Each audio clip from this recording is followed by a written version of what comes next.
ಪ್ಲೇನಾಗಿ noodles ಮಾಡ್ಕೊಂಡು ತಿನ್ನೋದಕ್ಕಿಂತ ಈ ಥರ ತರಕಾರಿಗಳನ್ನು ಹಾಕ್ಕೊಂಡು ನೂಡಲ್ಸ್ ಮಾಡ್ಕೊಂಡು ತಿನ್ನೋದಕ್ಕೆ ತುಂಬಾ ರುಚಿಯಾಗಿರುತ್ತೆ.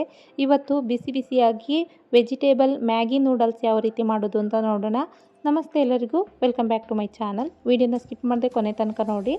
ಒಂದು ಕಡಾಯಿ ತೊಗೊಂಡಿದ್ದೀನಿ. ಇದಕ್ಕೆ 2-3 ಟೇಬಲ್ ಸ್ಪೂನ್ ಆಗೋಷ್ಟು ಅಡಿಗೆ ಎಣ್ಣೆ ಹಾಕ್ಕೊಂಡಿದ್ದೀನಿ. ಎಣ್ಣೆ ಬಿಸಿಯಾದ ನಂತರ ಒಂದು ಈರುಳ್ಳಿನ ಈ ರೀತಿ ಚಿಕ್ಕ ಚಿಕ್ಕದಾಗಿ ಕಟ್ ಮಾಡಿ ಹಾಕ್ಕೊಂಡಿದ್ದೀನಿ. ಈರುಳ್ಳಿನ ಸ್ವಲ್ಪ ಕಲರ್ ಚೇಂಜ್ ಆಗೋ ತನಕ ಚೆನ್ನಾಗಿ ಫ್ರೈ ಮಾಡ್ಕೋಬೇಕು. ನೋಡಿ, ಈ ಥರ ಕಲರ್ ಚೇಂಜ್ ಆಗ್ತಾ ಇದ್ದಾಗೆ ಇದಕ್ಕೆ ಕಟ್ ಮಾಡಿರುವಂತಹ ಟೊಮೆಟೊ ಸೇರಿಸ್ಕೊಳ್ತಾ ಇದ್ದೀನಿ. ಒಂದು ಟೊಮೆಟೊ ಹಾಕ್ಕೊಂಡ್ರೆ ಸಾಕು. ಹಾಗೆ ಕಟ್ ಮಾಡಿರುವಂತಹ ಕ್ಯಾಪ್ಸಿಕಮ್ ಹಾಕ್ಕೊಳ್ತಾ ಇದ್ದೀನಿ. ಇದನ್ನು ಸಹ ಚೆನ್ನಾಗಿ ಫ್ರೈ ಮಾಡ್ಕೋಬೇಕು. ಟೊಮೆಟೊ ಎಲ್ಲ ಸಾಫ್ಟ್ ಆಗಬೇಕು, ಅಲ್ಲಿ ತನಕ ಇದನ್ನು ಫ್ರೈ ಮಾಡಬೇಕು.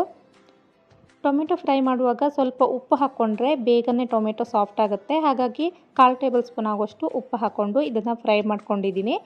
ಟೊಮೆಟೊ ಎಲ್ಲ ಫ್ರೈ ಆದ ನಂತರ ಇದಕ್ಕೆ ಬೇಯಿಸಿರುವಂತಹ ಕ್ಯಾರೆಟ್, ಬೀನ್ಸ್ ಹಾಗೆ ಬಟಾಣಿನ ಸೇರಿಸ್ಕೊಂಡಿದ್ದೀನಿ.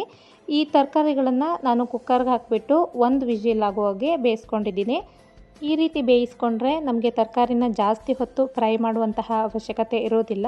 ಹಾಗೆ ತರಕಾರಿನೂ ಅಷ್ಟೇ ತುಂಬ ಸಾಫ್ಟಾಗಿ ಏನು ಬೇಯೋದಿಲ್ಲ. 1 ವಿಜಿಲ್ ಆದರೆ ಸಾಕಾಗುತ್ತೆ. ಸ್ವಲ್ಪ ತರಕಾರಿ ಎಲ್ಲ ಫ್ರೈ ಮಾಡಿದ ನಂತರ ಇದಕ್ಕೆ ನಾನು ಮ್ಯಾಗಿ ಮಸಾಲ ಆ್ಯಡ್ ಮಾಡ್ಕೊಳ್ತಾ ಇದ್ದೀನಿ.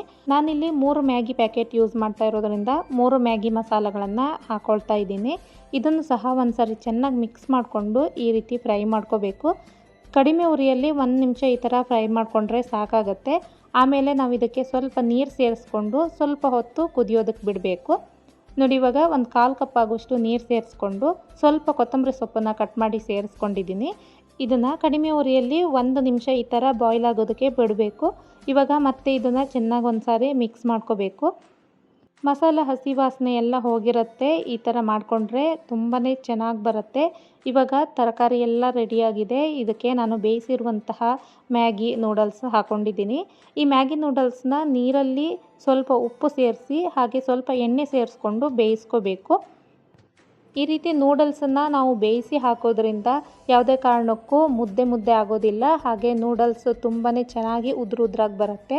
ನೋಡಿ, ಈ ಥರ ನೀಟಾಗಿ ಒಂದು ಸಾರಿ ಮಿಕ್ಸ್ ಮಾಡಿಕೊಂಡ್ರೆ ನಮಗೆ ವೆಜಿಟೇಬಲ್ ಮ್ಯಾಗಿ ನೂಡಲ್ಸ್ ರೆಡಿಯಾಗಿಬಿಡುತ್ತೆ. ಇದಕ್ಕೆ ಮತ್ತೆ ಯಾವುದೇ ಮಸಾಲೆನೂ ನಾನು ಹಾಕಿಲ್ಲ.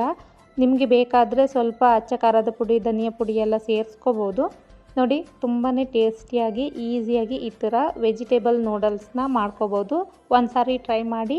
ವಿಡಿಯೋ ಇಷ್ಟ ಆದರೆ ಲೈಕ್ ಮಾಡಿ, ಜೊತೆಗೆ ಎಲ್ರಿಗೂ ಇದನ್ನು ಶೇರ್ ಮಾಡಿ. Thanks for watching.